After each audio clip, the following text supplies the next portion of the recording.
role does meditation play in helping you deal with everything you're talking about? Okay. Meditation is a much needed activity in our community. When you first start with meditation, the way I was taught, when you first start, what you want to do is look at your thoughts like you're a bystander, and watch the thoughts that go through your mind that you don't need. And there are thoughts there that you're not even aware that's there. They go through your mind. But once you become aware that the thought is there, you can do what? You can eliminate it. You can eliminate it from your consciousness, but you got to be first aware that it's there. So what do you have to do? You have to be quiet. You have to sit in silence to hear what you have to say. The Creator that's in you, that part that's in you that is of the Creator, you have to be quiet to know what you have to say to yourself. If you constantly got noise going on around you all the time and distractions, which we do. I know people, I've had them tell me, I got to have the music going, the radio going, or the TV going. I got to have something going on all the time except for when I sleep. And then even then, people are asleep and the TV or whatever is going on. So meditation becomes very, very key and very crucial to having a sound, well state of consciousness. Meditation becomes very key. It becomes very key in terms of you having the proper esteem that you need for yourself. What makes that happen? Because now, in your quietness, you begin to communicate with yourself. You begin to tell yourself those things that you need to make you well. Because you know, and like she said, there's nothing outside of you that knows you better than you. You know when you're lying. You know when you're perpetrating a fraud. You know what I'm saying? You know when you're thinking thoughts that are one way, but you're telling the person in front of you something else. So every answer to every problem you have, you walk around with every day. You come here as an individual soul and spirit through the womb man, the conduit that makes it possible for a soul to be on this earth. But you come alone. When you die what? All alone. Ain't a whole group going with you. Talking about you're getting ready to die, we all going too. You know? He is listening to some kind of talk. We die together. So you're the answer to the problem. But in this society that we've come through, the people who run it know the stuff she's talking about. They know it very well. That's why they make it so that you don't have time to hear you. The advertising industry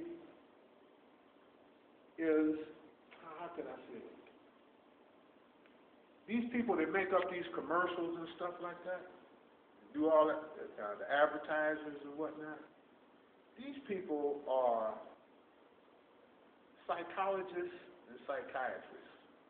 They know what it takes to get to you. What gets to you? The ridiculous. The more ridiculous the commercial is, the longer you remember it. I know because I was in radio back in the 70s, and I wrote advertising copy. I sold advertising for WKRC in Cincinnati. So I know what advertising can do. And we live in a place where you're bombarded with advertising 24/7. There's advertising billboards. There's advertising in the books. There's advertising on the radio. There's advertising on the TV. Everything you open up is selling something.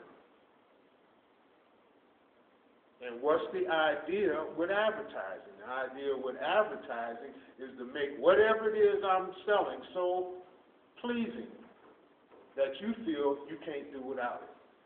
That's the objective of advertising. So it takes us out of ourselves and who we are.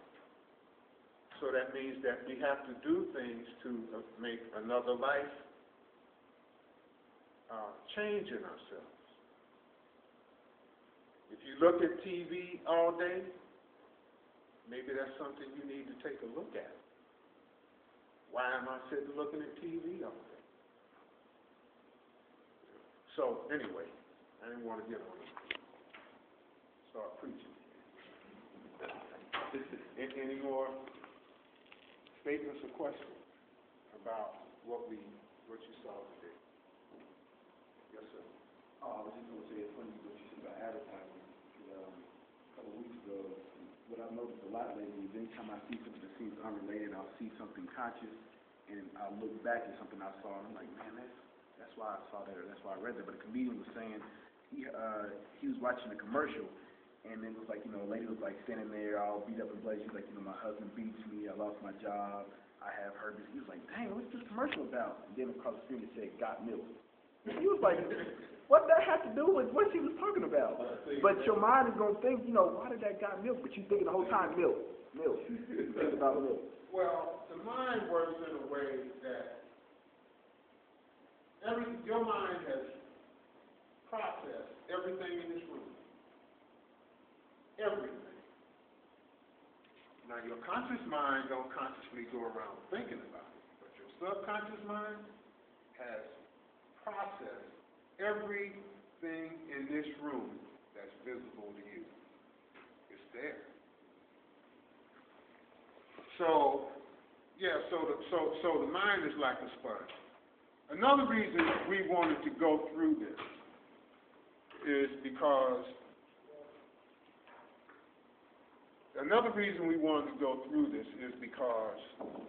we're talking about wanting to uplift our people. We're talking about forming a new nation. You can't do that with sick people. What kind of nation you gonna have with sick folks? Sick nation. In the mind. That's physically sick and mentally sick.